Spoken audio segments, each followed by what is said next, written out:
But we were concerned because of the character of our geography and, of course, our level of development.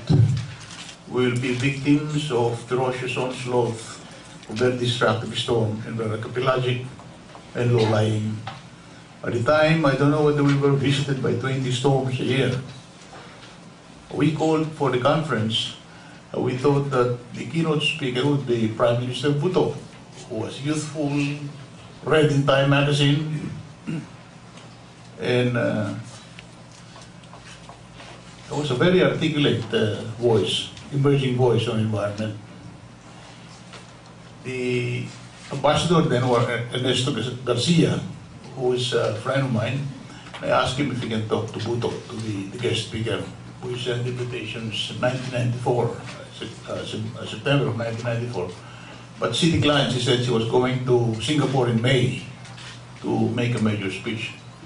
So we made another pitch. This time I sent my wife. I sent her with a study showing that if global warming were to occur and the snow caps of Himalayas would melt, Islamabad is going to be underwater, it's going to be flooded. And she got interested.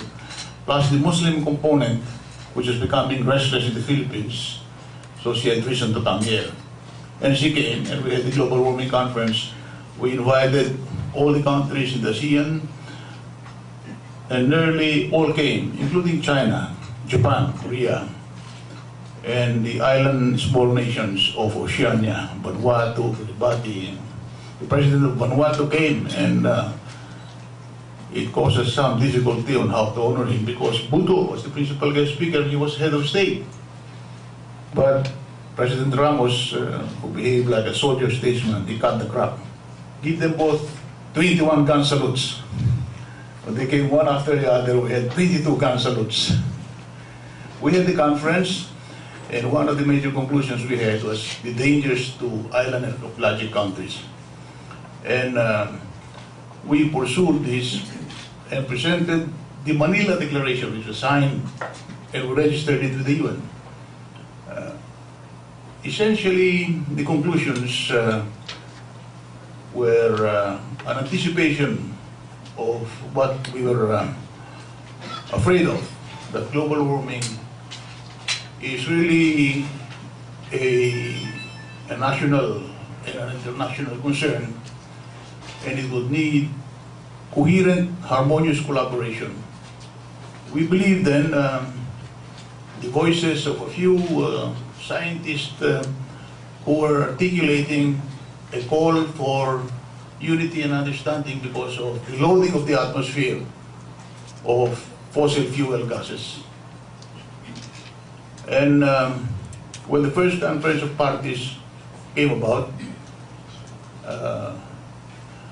De La Viña was very fast at this thing, very good strategies, helped put through the record in Berlin, our findings in Manila. Remember that in 1995, this is not the issue that preoccupied statesmen. Some statesmen scoffed at the issue. The President of the United States at that point even said that global warming was a hoax. So I was scared because I was in the top of policy making. I was chairman of Environment and Natural Resources in the Senate. The Senate has been voting one proposal of the other that I had proposed. I authored in IPAS, which is an umbrella organization, how to protect the forest. I began a negotiation with the oil companies to remove lead from gasoline, and it took 3 years, but I was successful. And if I'd be discredited global warming because there is a great American voice saying that it's a hoax, I'd be wiped out on the face of whatever little political map I belong to.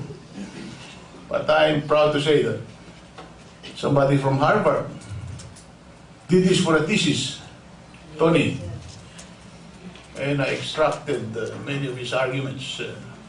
He did the preliminary spade work. Unfortunately, when I was calling for the conference, Tony was not yet forthcoming with his thesis. It came out later in the international conferences.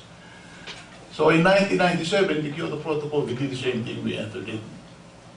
All throughout, we were watching the progressive evolution of this idea and the wider acceptance. In Kyoto, there was a sense of this danger. And so we ratified this in the Senate, as a matter of fact, with some difficulties, because in the Senate you have about 300 treaties and conventions to ratify every year, and you only work on this convention every Thursday. So it took years before we could really put it. We ratified it. And you know now that the target for reduction under the Kyoto Protocol is 5% of the global warming gases. And that's minuscule and even dangerous, because the scientists, all 12,000 of them with the IPCC, are saying that we have to avert global warming, we have to cut by 50% in the year 2050. That's 40 years from now. Many thought all the while that it would take 100 years before the danger point is made. But scientists are now firmly convinced, or they have firmly convinced policymakers, that 372 parts per million of global warming gases is too close to 450 parts per million, which is the tipping point. Beyond that, all organized humanity will not be able to do anything, and global warming will be upon us. We had a guest here, Mr. Kumiso, who was a senior officer of NASA, senior scientist. He's an Ilocano like myself. He said, I've been observing the glacial peaks on the top of the globe, and we've been watching Greenland. They're saying that Greenland will get wiped out in about 50 years. I don't believe so, he said. It can happen even in much earlier period of time, in 30 years. This is a 3-mile high glacial accumulation. And slowly, because of the lake formation on top of this ice, it's boring a hole and it's sliding slowly into the Atlantic. They calculate that this slide and this cracking of massive chunks of ice, 40% of the size of China, could happen in less than 30 years. That was last year when he was here. He wrote a paper 3 years ago. It's been circulated among science group in the States.